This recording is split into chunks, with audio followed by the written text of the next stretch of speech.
ববি আজ্জাজ ভাই, মামুনুল হক সাহেবের মহাসচিব জালাল ভাই অনেকেই গোপন ষড়যন্ত্র করেছে যে কিভাবে এই ফ্যাসিবাদের পতনে একটা ইউনিটি গড়ে তোলা যায়, দলমত নির্বিশেষে।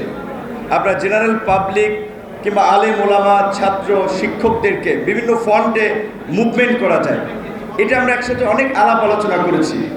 এমনকি এই আন্দোলনের মাঝখানে একটা ছবি সম্ভবত 17 জুলাই, যেদিন আমরা গায়েবানা জানাজা করেছিলাম, আমরা 3 দিক থেকে 3টা মিছিল আমরা আনকনশিয়াসলি আসলে একত্রিত হয়েছিলাম। যদিও পত্রিকায় নিউজ করেছিল যে আমরা কোনো হয়তো প্ল্যান করে করেছি কিনা, কিন্তু প্ল্যান করে না, মিছিলে একত্রিত হওয়া। আজকে এবি পার্টির আজকে এতদিন তো আমরা একটা এই ধরনের প্রতিষ্ঠাবার্ষিকীর প্রোগ্রামও বাইরে আমরা করতে পারি নাই, এবং এখানে একজনকে দেখতে পাচ্ছি, তার কথা আসলে একটু বলতেই হয়। যে আপনারা জানেন যে গত 16 বছরে আমাদের যে সিভিল সোসাইটি বলতে আমরা যাদেরকে বুঝি, নাগরিক সমাজ, খুব কম মানুষ আছে যারা এই ফ্যাসিবাদের বিরুদ্ধে ভোকাল ছিলেন। দিলারা চৌধুরী তাদের মধ্যে একজন, এবং সে আমাদেরকে এবি পার্টিকে প্রত্যেক প্রোগ্রামেই অনুপ্রাণিত করেছেন। আমার একটা আফসোস, আমি অনেকে পার্সোনালি বলেছিলাম, দিলারা চৌধুরীর অ্যাডভাইজার হওয়ার কথা ছিল। আসিফ নজরুল এবং দিলারা চৌধুরী তাদের মতো হাতে গোনা 4 থেকে 5 জন ব্যক্তি যারা সাহস নিয়ে আপসীনভাবে ধারাবাহিকভাবে শেখ হাসিনার ফ্যাসিবাদকে চ্যালেঞ্জ করেছেন। কিন্তু আজকে আমরা জানি না কোথা থেকে কি উপদেষ্টা পরিষদ হয়েছে, এই সমস্ত মানুষদের জায়গা হয় নাই। তো আজকে আমার পূর্বের 2-1 জন বক্তা বলেছে, সেই জায়গা থেকে আমাদের একটি কনসার্ন আছে।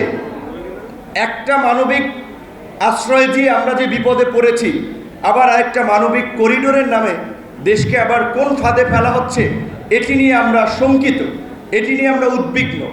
আমরা যেটা মনে করি যে এই সরকার, আমাদের সমর্থিত সরকার, হাসনাত কায়ুমের সাথে একমত যে বাংলাদেশের এরকম প্রেক্ষাপট তৈরি হয় নাই যে সবাই সরকারকে সমর্থন করছে, কিন্তু আমরা একটা লিমিটেড সময়, একটা নির্দিষ্ট সময়ের জন্য সরকারকে সংস্কার এবং একটা অবাধ, সুষ্ঠু, নিরপেক্ষ নির্বাচনের আয়োজনের জন্য দায়িত্ব দিয়ে সমর্থন করেছি। সেই বিষয়ে রাজনৈতিক দলগুলো সুস্পষ্ট রোডম্যাপ জানতে চাচ্ছে, সেইখানে কিন্তু তাদের কাছ থেকে কোনো আমরা রোডম্যাপ পাচ্ছি না। কাজে আমরা বলতে চাই, আমরা সংস্কার চাই, আমরা গণহত্যার বিচার চাই, বিচারের অগ্রগতি দেখতে চাই।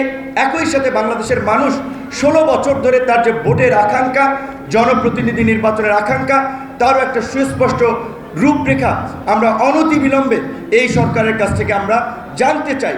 সংস্কার এবং নির্বাচনকে মুখোমুখি করে, যেটা বলেছে রাজনৈতিক বিভাজন আমরা কেউ কেউ করার চেষ্টা করছি, এটি আমাদের দিক থেকে করা ঠিক হবে না। আমরা সবাই সংস্কার চাই। নির্বাচিত সরকারের বিকল্প নাই। নির্বাচিত সরকার না হলে অনির্বাচিত কিংবা এই ধরনের ইন্টারিম গভর্নমেন্ট যতই ভালো হোক, সেটা দেশের জন্য আরও নানান সংকট তৈরি করবে। তাই আমি রাজনৈতিক নেতৃবৃন্দকেও বলবো, সংস্কার বাস্তবায়নের উপরে জোর দিন, যেটা ইতিমধ্যেই সবাই বলেছে। যেখানে আমরা ঐক্যমত্য হই, ঐক্যমত্যের ভিত্তিতে একটা জাতীয় সনদ প্রণয়ন করে আমরা দ্রুতই বাংলাদেশের গণতান্ত্রিক অগ্রযাত্রায় একটা নির্বাচনের দিকে যাত্রা করি, এবং সরকারকে সেই বিষয়ে অবশ্যই একটি সুস্পষ্ট রোডম্যাপ দিতে হবে। এবি পার্টির প্রতিষ্ঠাবার্ষিকীতেও আমরা রাজনীতিবিদদের সামনে এই প্রত্যাশা করছি। ধন্যবাদ।